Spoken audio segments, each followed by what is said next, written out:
you? Hi, Ron. How are you? I'm very well, very well. It's exciting to talk to you about the subject that you're talking about, well-being. I know that you've been doing some interesting work in this area.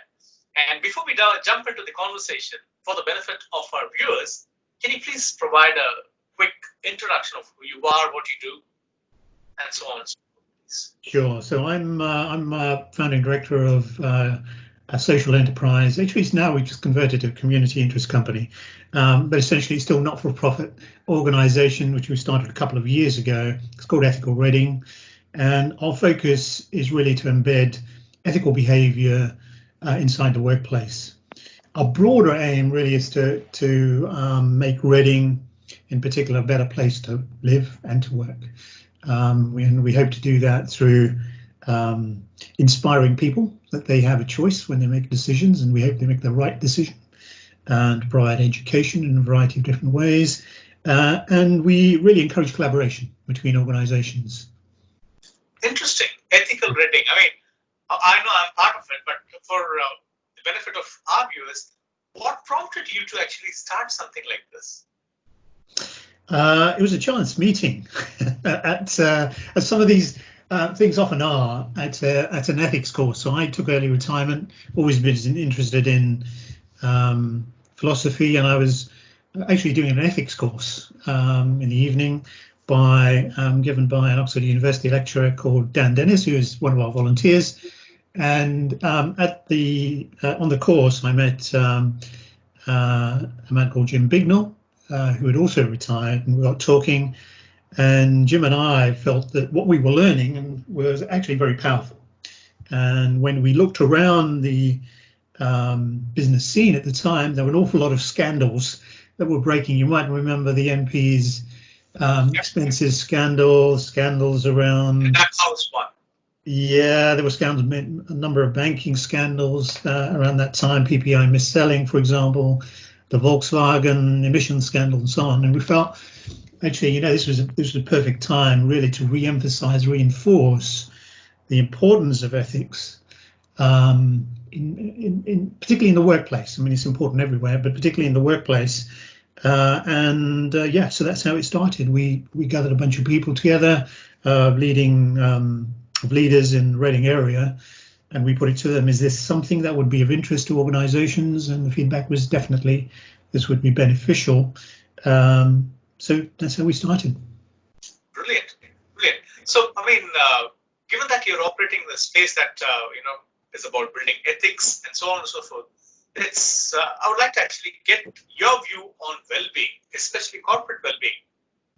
What is your view on that? Yeah, so I mean, I think a lot of it has been written on well-being, quite rightly. So most organizations would say their key asset, or at least one of their key assets, is their people. So when people say that, is that glib, or is that really, do they really mean it? And for organizations that do understand the importance of their employees, I think well-being has been important. I guess the angle where we come from is actually slightly different. We come from the view that even before you think about well-being, you need to think about factors that affect well-being inside the organization. And it really comes down to how you treat people. It comes down to relationships. It comes down to things like trust. And for us, that really is the world of ethics and ethical behavior. So when we think about ethics, we take the virtues approach to ethics, which has a long history, over 2,500 years. And for us, when we're thinking about ethics, we think about compassion, for example, showing compassion in the workplace when people have difficult life events, having a purpose to the work that they do. So when people have purpose at work and they understand their place within that, that actually makes them feel better. That makes them feel as though they're contributing to some greater good. So that's around purpose and social purpose. Collaboration, working in a team, makes people feel better, whether it be at work or at home. If you take part in a football team or some sporting achievement, that makes you feel better. improves your well-being. Responsibility is a key element as well. So the notion that in addition to the virtues that I mentioned, you also have duties and obligations to others and to yourself. So all of these things we feel actually are very, very important. And and there's a lot of research which shows that, for example, if you're shown respect at work, your manager shows you respect, and you show respect in return, you feel happier, you feel better, you sleep better, you live longer. All of these things directly impact people's well-being. So actually, the culture and the environment is a major shaper, if you like, of how people feel, and in turn that impacts their well-being. So that's a slightly different angle. So when we're thinking about well-being, we think about the precursors in many ways, which is really the working culture, the working environment, and how people are treated. Brilliant. Now, if you really look at it, working life is part of an individual's life. It's not the be-all, end-all, right? Mm-hmm. So, I mean, just focusing on corporate well-being or providing that sense of comfort in the professional life obviously helps them. But then, as a person, if I am going through some other well-being needs, like for example, if I'm going through financial difficulties, I'm not going to come back to my organization and say, hey, I'm not able to manage my money types, So that's actually going to impact my performance. So when organizations roll out a well-being initiative, it's mostly focused on exactly what you say. It's about making people feel good at the corporate level. But then the boundaries between the professional and personal life don't cease to exist. And especially now, there's no boundaries at all. So isn't it right to actually focus on individual well-being needs more deeper? Do you think, or are the corporates going to cross a line if they tread into that territory? What is your take on that? Well, ethics doesn't stop at the workplace. So, behaviors don't stop at the workplace. So, and when we started off ethical rating, we took a dual strategy. One strategy is really to focus on the workplace and on organizations and how we can help them. But we also took a parallel strategy, which is to work with individuals directly, precisely for that point.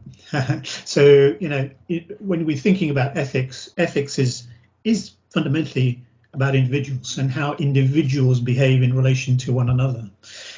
So we have everything we do. Actually, we do public meetups, which are free. Most of our events are available to individuals just to come. They don't have to be part of an organization. And that is a reflection of the fact that actually it starts with me. All of these things fundamentally need to be reflected in individual behavior. So I agree with you. There isn't a clear boundary. Ethics doesn't stop in the workplace, or it doesn't stop anywhere. And when you're thinking about behaviors like respect, fairness, and so on, you would expect those to be exhibited in your personal life as well as your working life. Okay. Now, you look at the market for well-being. I mean, it's become a market now because of this. I mean, it was a conversation that was happening, which was not probably valued by the CFOs of the world initially, but now everyone's understood that well-being is important. And they are keen to invest. So the market has actually grown. I think it was 50 billion or something, and it's growing at 7% or 6% per annum, right? So at the moment, we are all throwing money at it, right? Now, when you come out of the lockdown, post-lockdown, and assuming that there's going to be an impending recession, people are going to question the return on investment on anything that is made. And normally, in a corporate scenario, when people try to cut, the first thing that goes out of the window is training and getting rid of people, right? So in that context, should well-being initiatives demonstrate the ROI? Because you said earlier, if you do this, I can sleep well, I can do that, but there is no scientific way of quantifying it. So do you think that is important, or that should not be, on the table at all? No, I think absolutely. This is an area where being able to benchmark some indicators of how people feel inside an organization, how they feel about their manager, how they feel about senior leadership, how they feel about their job, and tracking that on a regular basis is good practice. And I think a number of large organizations, certainly organizations I've worked in, do that. I think the challenge is, what do you do with that data, and what you do in terms of acting on it, and then ensuring actually that there are regular improvements as you go through, particularly in times actually like COVID, where people are feeling anxious, people are feeling worried about their jobs, and so they have a lot of things going on in their heads which may impact their performance on the job. They're isolated, they're away from their colleagues. So I think it's even more important in this kind of environment to be able to do that, and to do that effectively. Now, whilst that's good practice, there are many organizations that just don't do it still. And so, there is this basic, totally agree with you, there's a basic requirement that, you've got to be able to benchmark and then have a look at, well, how do I improve this, and have a solid action plan to be able to do that. So well-being is one of those areas, where it absolutely will impact performance. There is a lot of research that shows that, and in numerous articles in Harvard Business Review, and research at universities. When I was talking about virtues, for example, there's research at the University of Michigan, University of East Anglia, numerous places, which shows that actually if you respect people, particularly if you're a manager, actually most people, there's up to 60% of people don't leave an organization, they leave the manager. So it's very important, for managers to take on board these particular ideas when it comes to well-being, and the importance of well-being and treating people with as they ought to be. And in return, of course, people have responsibilities and obligations to the organisation. In terms of, so presenteeism is not appropriate in that situation. Stealing, theft, all of those is not appropriate. So it's in the round, that these things need to be looked at. And the other thing is, if you look at well-being, and even now if you search for well-being sites or well-being, you come across yoga, exercise, healthy eating. Yeah. That's what is, no one is talking about well-being, or there is even digital well-being. Your time on your, you spend on studying the screens and things like that. Yeah. I think the shift now is turning to the actual people side of things. And I think corporate well-being is now taking center stage. Probably, and as hopefully, like what you say, if the individuals start realizing that it's my responsibility, maybe that'll actually have an impact on the well-being approach and how they treat people ethically and so on and so forth. Which then brings me to another interesting question. If it is the responsibility of managers to actually ensure that the team members are, aligned and their well-being needs are met, treated ethically, to fuel collaboration. When I talk to organizations, they always say, oh, it's very difficult to understand what an individual well-being need is. There seems to be some kind of a disconnect from a leadership perspective and from what can be achieved. Because as a manager, if I can talk to my team, I can really understand what the well-being need is for that individual. It might not be under the corporate umbrella, but for example, the individual might say, I'm not able to see. Why? Because I'm worried about my job. Then I can do something about it. But if it is something else, then the manager can actually bring that, which is about what you said earlier, the compassion side of things. Now, when I speak to people at the senior level, there seems to be an apprehension that, oh, we can't go and cross that chasm. We can't look at it at the individual level. So that's why we have to adopt multiple approaches and then throw it at them, which I thought is like a spray and pray approach for well-being initiatives.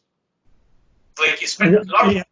I think there is a bit of a tendency to put the cart before the horse. So so for example, there was an organisation that came to us and asked for intervention around mental health, and the driver was that they had mental health problems or issues inside the organisation, and the thinking was, well, if we have a couple of workshops, then that would help that situation, and it probably would help that situation to some extent. But there needs to be thinking, deeper thinking involved in terms of, well, why are these issues cropping up in the first place? Perhaps some of those challenges were around lack of listening in terms of the organisation. Perhaps they were related to stress and overwork. Perhaps they were related to the underlying culture of the organisation. So this is where, sometimes interventions are done in a knee-jerk reaction. And our view very much is actually the foundation of a solid wellbeing program is a strong and ethical culture where people feel free to raise their concerns around a number of things. I mean, it could be financial, for example. If people are financially in a tight spot, the organisation may be able to do something. I worked in an organisation before where you could actually get an advance, if you had a tight financial spot. Okay. And that is an organisation. So that organisations can help out even in those situations. And so I think it behoves organisations to think more holistically about the individual, people that are working for them, and then be accommodating, because the converse is when they are, it's repaid back in terms of loyalty and in terms of engagement, and actually that translates into productivity. Absolutely, which then makes it, takes me neatly into the next question that I had in mind. A lot of people, literally, you look at well-being as an knee-jerk reaction. And when I actually ask people, what is your value proposition of the strategy, it goes back to the purpose. Why? I can actually count with my one or two, probably two hands as to corporates who actually take it and really establish it and connect it with the why. In your experience, what would you say is, how is that panning out from an ethical perspective also? Is it, sorry. Can you elaborate a little bit more on that, Ram, in terms of the question? I didn't quite grasp it. See, the thing is, people say, we need to look at well-being, and then suddenly, like the example that he gave, we want to actually put together a mental health, program because we suspect something. It is not thought through from a why perspective, why, how, and what. It's what do we do type. And when I talk to a lot of organizations, there is no ingrained corporate strategy for well-being. And you said ethics is a precursor. So are you facing something similar in your journey with corporates? Yes, so it's interesting. This is interesting because we have, of course, as Ethical Rating, we have a number of organizations that support us. And I would say there's a broad spectrum there in terms of those partners, in terms of the journey that they're on. And there are some organizations that have, and they tend to be more the small and medium type organizations, between, I would say, 10 to 50, 250 people in terms of size. And some of those organizations are very values based, and they have a deep understanding of values, importance of staff, understanding and measuring the relationships that teams have inside the organization, and then supporting them through interventions. On the other hand, there are other organizations where it is more, I think probably as you get larger, it very much depends on the team and the culture within the team or a department. You have a charismatic leader who understands these issues or a divisional head, and they roll out these programs. But at a corporate level, it tends to be very much around having some sort of programs, but they tend to be knee-jerk type of programs, not a well thought through program, which is aligned actually with the business strategy, which is aligned with work that's going on around understanding purpose inside the organization and culture.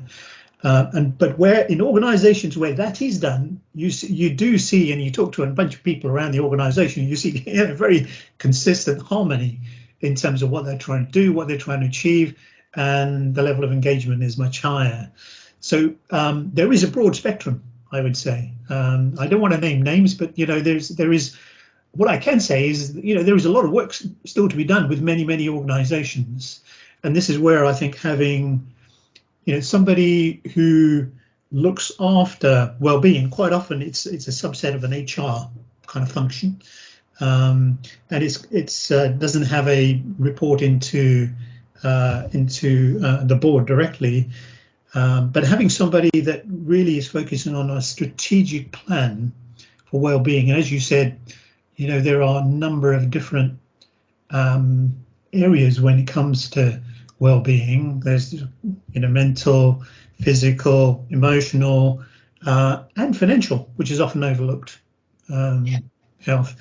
Then I think you're in a better situation. And we've actually, as part of some work we've done, which is Healthy and Ethical Workplaces program, we've developed a strategy of how to actually go about doing that inside an organization.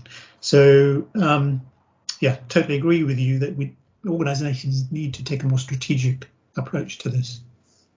Brilliant. I mean, there's so many questions, but I'm mindful of the time. So, if you have to talk about three things, if you say organizations need to look at three things that they should be focusing on when it comes to looking at well-being or from an ethical perspective, what would those three things be? I think number one would be the culture. So I think, inside the organization, all organizations have values, or a lot of them do, not all. A lot of organizations have values. What I would say is look at those values carefully, because there are two types of values, actually. One tends to be values that relate to how people behave. And then others tend to be around values that actually are almost proxies for productivity. And I think before you get onto the productivity type values, you'll see organizations talk about agility being a value and things like that. And that's great. And creativity, agility, ambition. So that's great. But actually, fundamentally, it's about how people are treated. And so there are certain values which are very basic. So this is like respect.